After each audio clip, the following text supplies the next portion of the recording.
Ranting, reflecting, reasoning, reckoning. The Huddle. On the Huddle this evening, Sean Plunket from NewstalkZB in Wellington. Mornings. Hello, Sean. G'day, Larry. And thank you for your time again, Sean. I do appreciate it. And Cameron Slater from whaleoil.co.nz. Cam, good evening to you, sir. Good evening, Larry. Sean, ACC, the first casualty is John Judge, the chairman. The government denies he's been pushed. What do you see in this? I mean, I think his time was up anyway. How do you see it? Look, if he wasn't pushed, he was certainly asked to jump, I would say. I don't imagine he will miss that job. He was stuck in an invidious position. It was a fiasco, the Bronwyn-Puller affair. And like it or not, the perception is that he has in some way paid the price.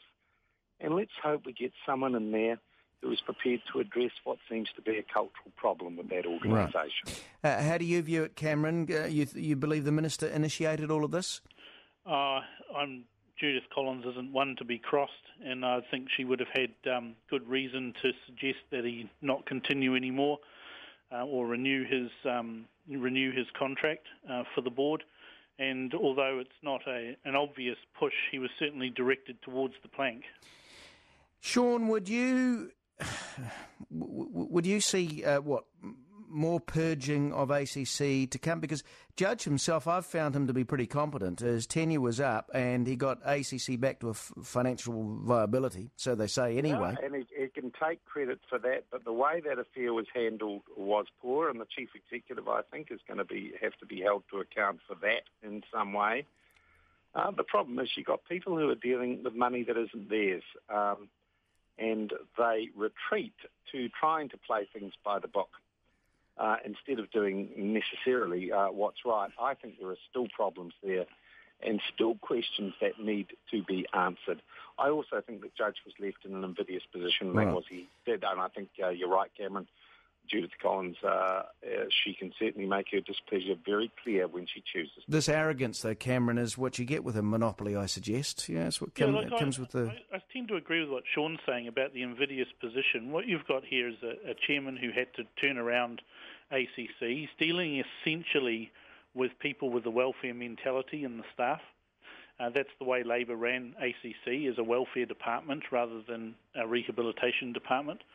And you've also got all the other political considerations, and someone with an insurance background like him wouldn't care too much about the politics of any particular issue. It just comes down to maths and actuarial type decisions.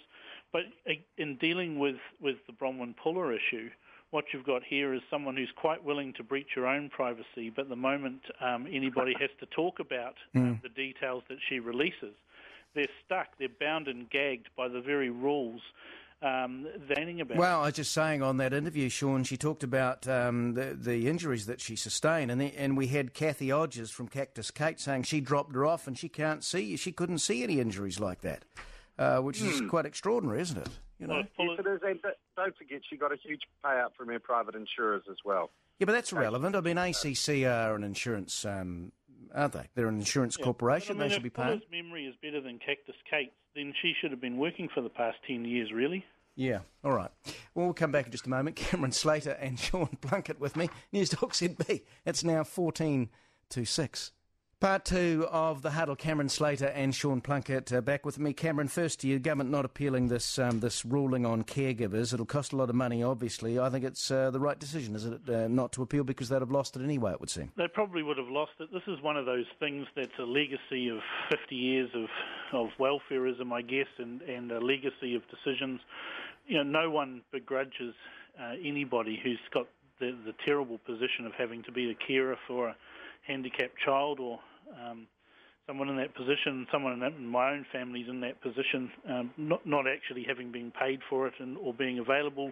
What you've got is someone here who's stood up and said, hey, I think I should be paid for that, and we've got a court case that's been held with the benefit of hindsight of all of those years, and it really isn't on to challenge that.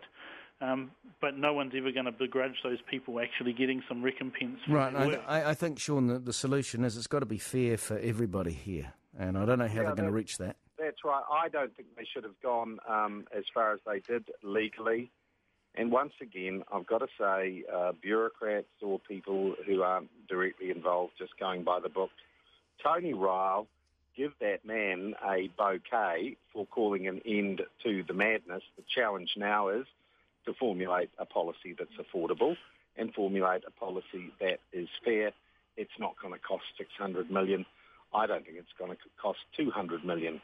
I think a system is going to be worked out that gives people the option to keep people at home or put them into care, and either way the government will pay the same, and that is fair. And I think Tony Ryle, my God, make a Minister of Education. Well, It's a safe pair of hands, isn't he? Well, Sure tell me another health minister over the last decade or two who hasn't been under the hammer continuously. But also he volunteered to be health minister, and then when the reshuffle came, he volunteered again. So, the guy's a safe pair of hands. But I reckon you could fund it easily. You could cancel the gold card for pensioners, and that'd fund it. That's a very good idea of yours, Cameron. I mean, hang on, these people are handicapped through no fault of their own. That's right. They should have, the benefits of a welfare system, not people who are fit and healthy and able to do their own. No, I agree with that, but I also believe that we should be looking after our pensioners, Sean.